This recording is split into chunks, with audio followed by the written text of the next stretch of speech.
Sejam todos bem-vindos à nossa aula de hoje. Essa é uma aula extra, digamos assim. Aliás, eu vou colocar na sequência, mas ela é uma aula que é para tirar uma dúvida de um seguidor do grupo. Na verdade, eu não sei se é seguidor do grupo ou não, porque se você está inscrito não. Eu sei que a pessoa me chamou no privado e ela me comentou a seguinte situação. Foram duas pessoas na realidade.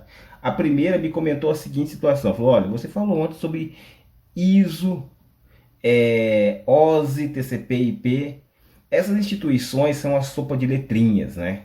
Mas o que significa, pelo menos assim, para a gente poder entender certinho essas padronizações?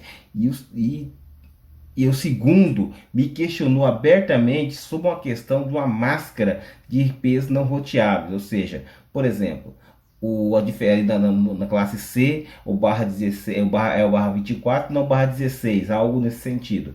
Então, o que eu vou fazer aqui? Essa aula tem por objetivo fazer o seguinte: colocar para vocês, através dos sites e explicação de cada uma dessas letrinhas, dessas siglas, que não está falando ou falando, explicando coisas que não tem nada a ver aqui, tá? Eu estou aqui colocando exatamente o que está escrito, documentado. Inclusive, eu vou cada uma da parte de IP de protocolo, eu vou deixar as RFCs, já a gente comenta sobre ela, para cada um consultar. Tudo que está sendo dito aqui está escrito como normativo e quem quiser usar o benefício, vamos dizer o português claro, tem que seguir aquela Bíblia, senão não segue, é simples assim, tá? Então, se você está usando teu celular ou teu computador para assistir esse vídeo agora, então você está seguindo e ponto final, tá? Então, não é uma forma, digamos, estúpida de abordar a situação, mas é uma forma de especificar que existe a padronização, ela tá lá e assim, a gente não inventa as coisas, a gente especifica e coloca ali para todo mundo ver. Então eu vou colocar a documentação, tá em inglês, padrão, é só clicar com o botão direito lá e mandar traduzir que vira português. Então, hoje em dia não tem dessa aqui, todo mundo é bilíngue e consegue ler e praticamente escrever em qualquer idioma. Então vai estar ali, tá? Beleza? Então ontem a gente mencionou um negócio ali na nossa aula chamado ISO, né? Lembra? A gente modelo OSI baseado na ISO. Então, a ISO, ela tem o site dela, tá? Vai estar embaixo da descrição aí. Vocês acessem lá, fiquem alerta sobre isso daí, tá? Então, a ISO, o que significa esse símbolo aí? Significa International Standard Organization, tá? Então, vamos lá, vou pegar aqui vou só pegar aqui então aqui, esse International Standard Organization, eu vou escrever aqui para vocês, nem seria o caso, mas vamos lá.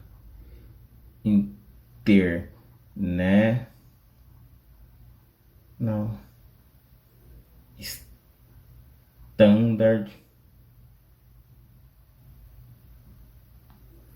Organization,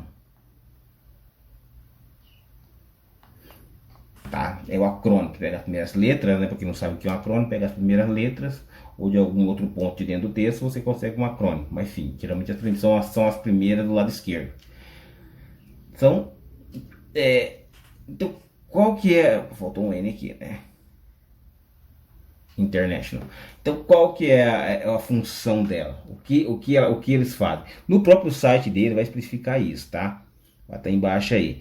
Ela é uma organização internacional não governamental que ela participa aí de mais de 160 organismos, se eu não me engano, são 165 ou 168, né, assim, bem grande. E os seus membros aí, ele reúne e são reunidos aí, a base deles são especialistas, né? Para fazer o compartilhamento de conhecimento, desenvolver tudo, a parte de inovação, tudo, né? Incluindo aqui no Brasil, tá? A nossa BNT basicamente é uma cópia meio que modificada o vocabulário aí para da ISO, certo? Que é o sistema internacional, né?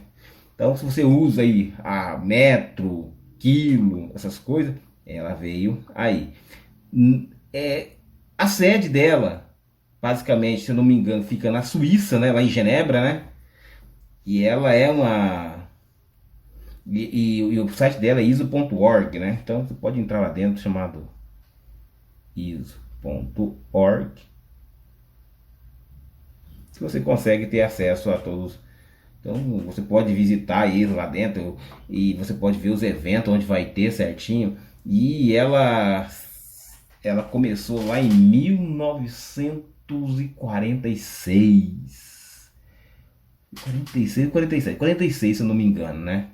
E ela foi para poder criar padrões, né, para delegar isso daí para com padronizações em vários países aí. Hoje já contam com mais de 160 países, organizações e países, né?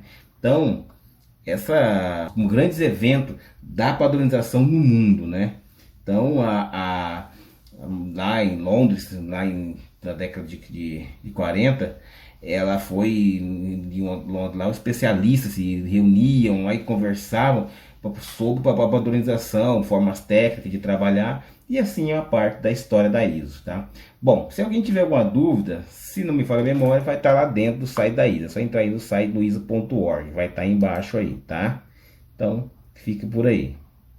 Existem outras dezenas, pessoal, dezenas de organismos que regem países, continentes inteiros. Por exemplo, a União Europeia tem a deles lá. Uma outra, agora, vamos lá. Uma outra que a gente tem aqui, com a qual todo mundo já deve ter ouvido falar, é a ANSI, né? Então, a outra aqui, deixa eu trocar aqui a cor, né? Vamos ver aqui. Essa aqui é a ANSI. A ANSI, ela é muito utilizada nos Estados Unidos, né? Mas toda a parte de estrutura computacional que nós utilizamos vem dela, ela tem essa organização lá dentro, tá? Então, o que significa ANSI? A ANSI significa American National, que é National Institute Standard, né, no caso, né?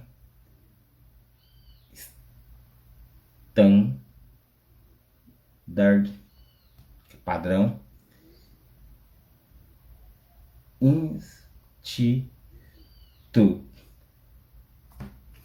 Essa daqui também ela é muito importante, mas ela tem uma principal parte de agir dentro dela é a conformidade das atividades padrões e avaliações e tudo mais dentro dos Estados Unidos, tá? Então a ANSA ela controla essa parte lá nos Estados Unidos. Então esse padrão aí, tá? Esse padrão que esse daí é muito mais específico dentro dos Estados Unidos. Porém, como os Estados Unidos tem a maioria das patentes, desenvolvimento de equipamento de procedimentos, isso aí também é válido, tá? Então, e eles fazem eventos em várias partes do mundo, né? Então, por exemplo, atualmente teve uma discussão sobre metais, materiais, tá? Sobre a situação, como poderia ser padronizado. Ela procura conversar com quem está com a mão na obra. Vamos supor, foi feito um vergalhão lá de X por Y, um vergalhão para poder para a obra. Baseado no que o pedreiro que está usando, a pessoa que está usando na obra, como é que seria mais fácil trabalhar com aquilo, a modificações que poderiam ser necessárias. Então ela começa a fazer esses estudos e ela começa a aplicar isso para poder melhorar tanto a vida de quem está usando quanto as pessoas que vão se beneficiar disso, tá bom? Então a parte elétrica também, os códigos, por exemplo, os códigos de tomada, os códigos de nomenclatura de motor, essas coisas, tudo segue o padrão ANSI lá nos Estados Unidos, né? Então, como aqui do Brasil, a gente tem os padrões europeus também, os alemães também determinam, os franceses, os ingleses, mas a União Europeia tem a dela também. Então, mas por norma, né, a ANSI também ela trabalha com isso, tá? Lembrando que a ISO também trabalha com isso, ok? A ISO trabalha com isso. Então fica, às vezes Uma geralmente já é compatível com a outra, mas nem tudo. Um exemplo disso são os teclados, tá? Existe uma história, digamos, sobre isso, meio que obscura por trás disso, mas vamos lá, tá? Então, o site da ANSI, eu acho que não precisa nem comentar, né? Que é o mesmo, né? ANSI.org.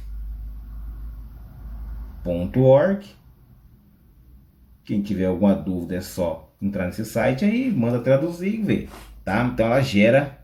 Então, isso é outra, né? Existem, mas existem muito. Um dos meus favoritos que eu acho que gera uma polêmica muito grande é um negócio chamado IETF. Esse daqui é polêmico, viu? Esse daqui é polêmico. IETF.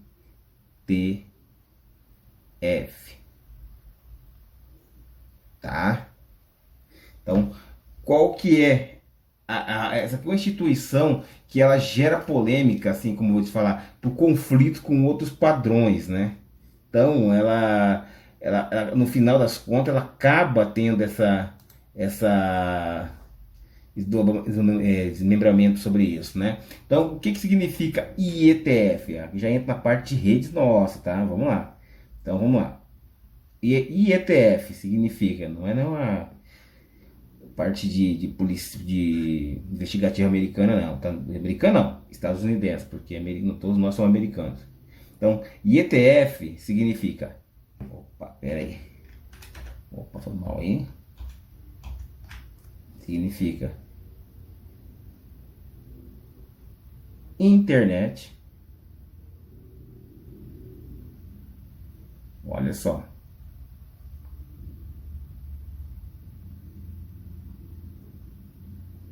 internet,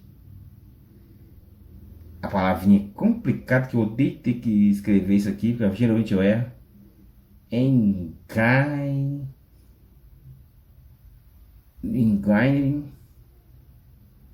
engineering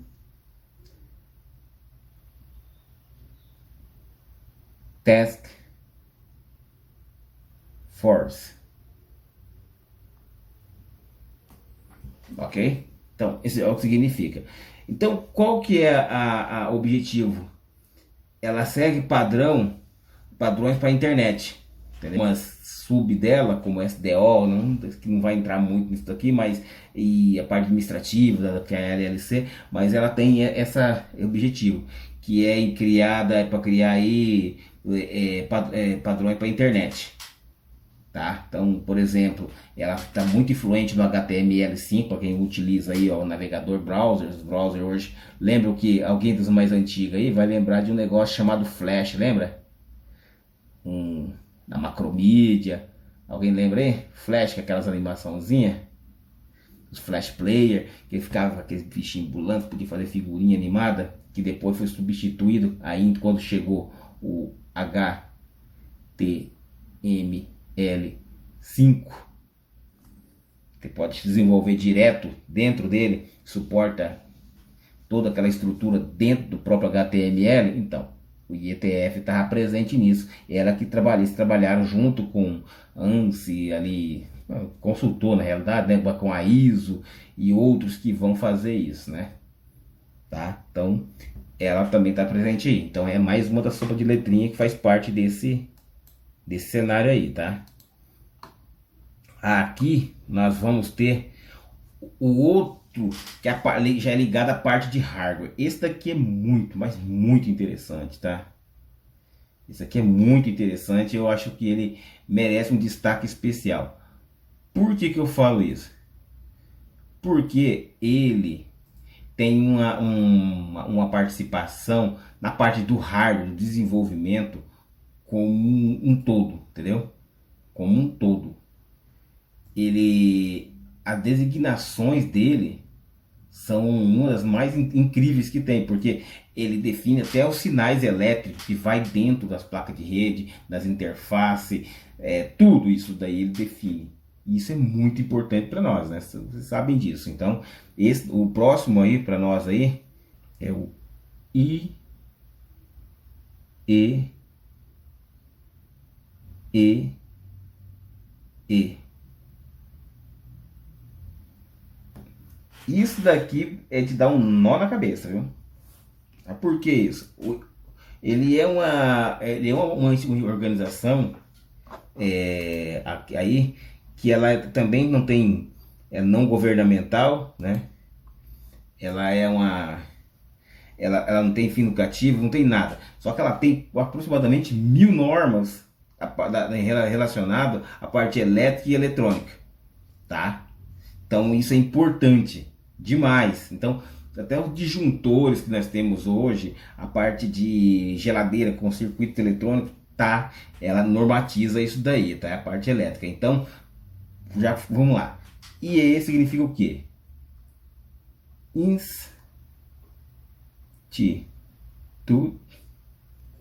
Institute of Electrical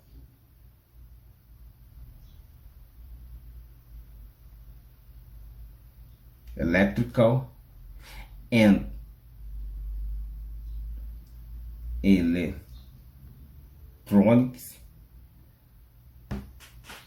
Electronics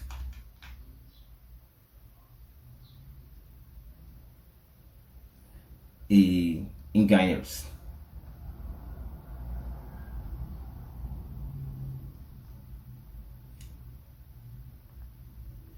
Então é isso que significa essa letrinha aí.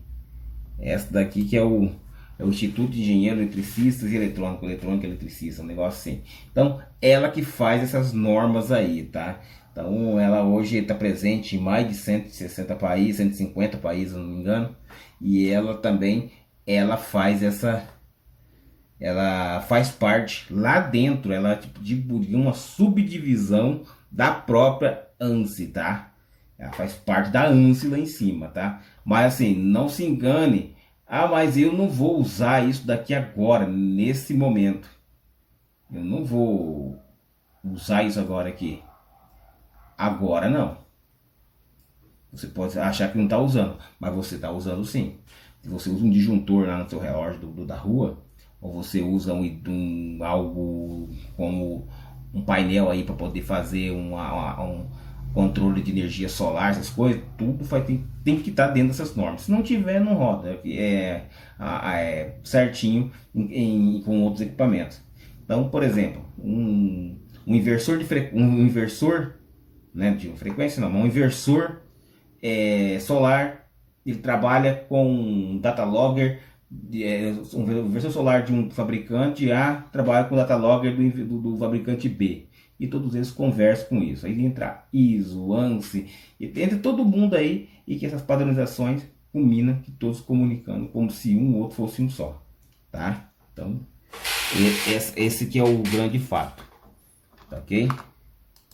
Então só lembrando que o IEE aqui no Brasil, ele é muito ativo, tá? Aqui você tem a opção de você entrar IEE.org, né? Você pode entrar no .org para você entrar diretamente lá no site deles certinho, que fazem essa parte. Mas você também tem a opção aqui no Brasil, que são muito ativos, é o IEE.org.br.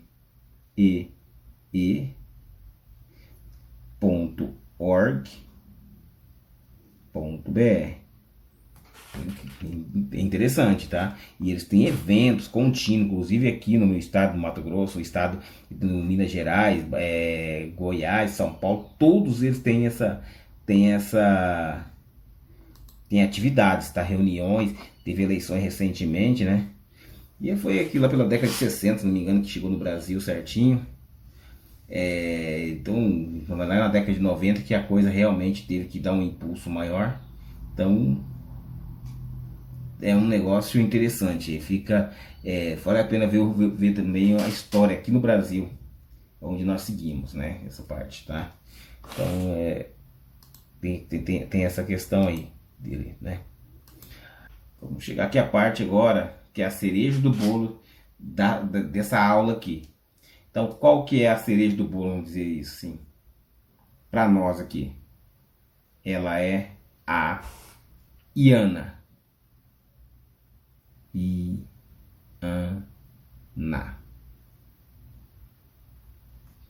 Então, o que significa IANA? IANA significa internet,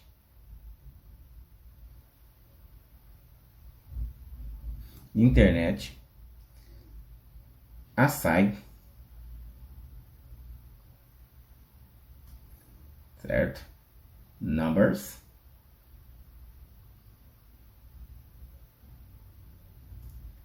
authority.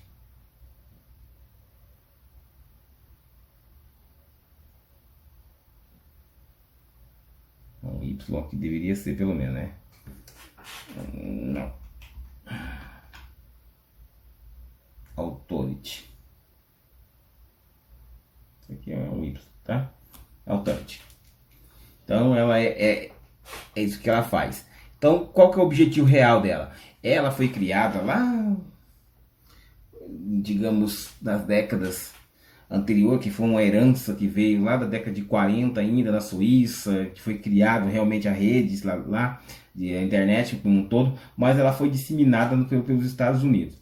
A história conta que lá na década de 60, que os Estados Unidos, que foi feito, que a Marinha, talvez a Marinha Americana, as Forças Armadas, a Força Aérea, não sei, enfim, foi criado, e o DARPA e outros institutos criou a internet para ligar as universidades, e que lá para cá veio. Beleza, nesse meio de tempo ela foi criado o IANA.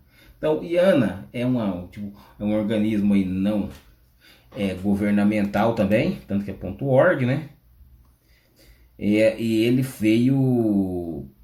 foi criado para trabalhar e manusear a numeração para a internet. Ah, mas que numeração? Que numeração são essas? Bom, quando você trabalha, eu vou dar uma palhinha aqui. Quando você trabalha com alguma, como eu falo você, para alguma com a internet, você provavelmente está usando algum IP, certo? Vamos lá. Então você está usando aqui, vamos supor, um IPv4, pegou IPv4, está usando lá um 200.200.x.x.x.x. Esse X aqui eu preenchi até 255, tá? Então, cada IP disso aqui. Então, beleza. Esses IPs aqui, ele foi designado para alguém, para aquela localidade. Então, vamos pegar aqui agora vamos pegar aqui para nós entendermos os root servers, como é que funciona. Os root servers são entroncamentos que tem de servidor DNS que ficam replicando a nível mundial. Geralmente tem um entroncamento em cada continente, 2 ou mais, né? Nos Estados Unidos deve ter mais. Na Europa também tem. E esse tem sub. Então cada servidor de DNS, as tabelas dele são atualizadas constantemente. Quer ver? Então, vamos supor. Eu vou ter aqui eu tenho aqui um principal. Então, aqui eu vou designar para cá que eu tenho outro. Aqui eu tenho outro. Mas aqui eu tenho mais um. Entendeu? Por continente. Então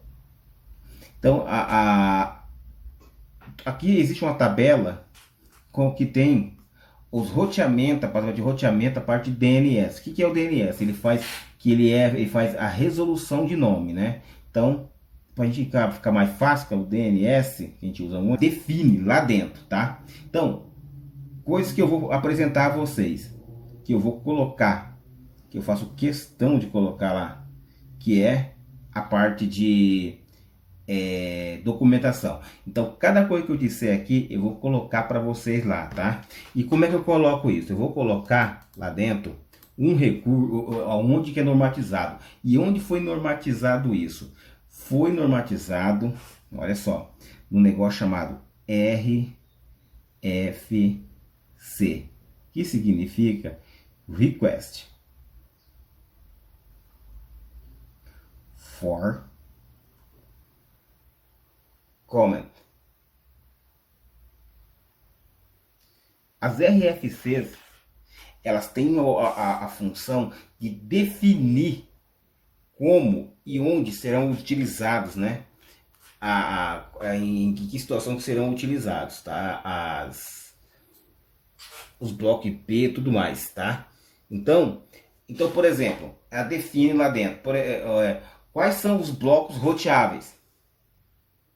Então, quais são os blocos roteáveis, ou seja, bloco público, e quais são os blocos não roteáveis. Então, por exemplo, não roteável a gente usa em rede interna. Vamos dar já uma palhinha aqui para a gente entender. Quais são os blocos que a gente usa? Então, a gente tem lá 10.0.0.0 barra 8. Show de bola. Que a gente não tem do conhecimento. Essa aqui é da classe. Que classe que é essa aqui? A gente não viu ainda. Classe A. E na classe B? Na classe B a gente tem 172 ponto. Qual? 16.0 barra 12. Que classe que é essa aqui? Classe B. E nós vamos ter 192.168.0.0, que é a classe, opa, peraí, barra o que aqui? Não é o barra 24, como muita gente aí tá imaginando, é barra 16, tá? Da classe C. Então, esses 3 IPs aqui, esses 3 blocos, gigantesco. Se vocês querem saber como é que funciona isso aqui, volta lá na parte de conversão, para vocês entenderem. Mas vocês vão pegar aqui, ó, genericamente falando, para vocês saberem a máscara aqui, vocês vão pegar a máscara formada por 32 bits, tá? Então você vai pegar o 1/8, né, aqui, você vai pegar o 32 menos, né, 8, e você vai pegar o resultado, vai dar o que? 24. Você pega 2 e eleva a 24. Nós vamos ter aproximadamente mais ou menos 16 milhões e 770 mil, 750 mil.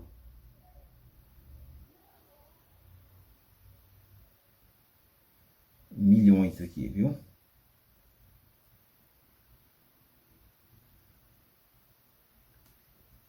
De IPs. Essa é uma rede não roteável. É a quantidade mais ou menos de IPs, tá? Então você pega o 32 ali, você tira. Você pega o 32 bits, desconta o valor da máscara e você pega o resultado que sobrou, pega 2 e eleva pelo resto que sobrou lá. E aqui no barra 12, no barra 24 você faz a mesma coisa. Então esses 3. Normalmente chega para vocês, para o cliente aí, tipo roteadores com a máscara lá, tipo 192.168.0.1 barra, que é com a máscara, né? Vocês vão entender essa parte ainda. 255.255.0. Só que essa aqui é uma máscara de quantos bits? É uma máscara de 24 bits, tá? Então, ele pode suportar muito mais. Na próxima aula vamos começar a entrar nisso e eu vou começar a colocar para vocês cada um disso aqui, as RFC individual de cada. Porque, por exemplo, o cidadão hoje que me abordou, ele garantiu que a classe C é somente barra 24. Não existe o barra 16. Aí eu vou postar para vocês lá certinho. Se vocês olhando lá agora, vocês vão ter essa noção. Então, fica bem aí certinho. Aproveitem a aula. Pegue os novos. Vou deixar os cards aqui com outras aulas para vocês entenderem. E até a próxima, tá? Não esqueçam aí de compartilhar, se inscrever, deixar o likezão aí. E vamos aumentar o canal aí para a gente conseguir trabalhar ter mais conteúdo para vocês, tá? Fique com Deus, até a próxima e fui!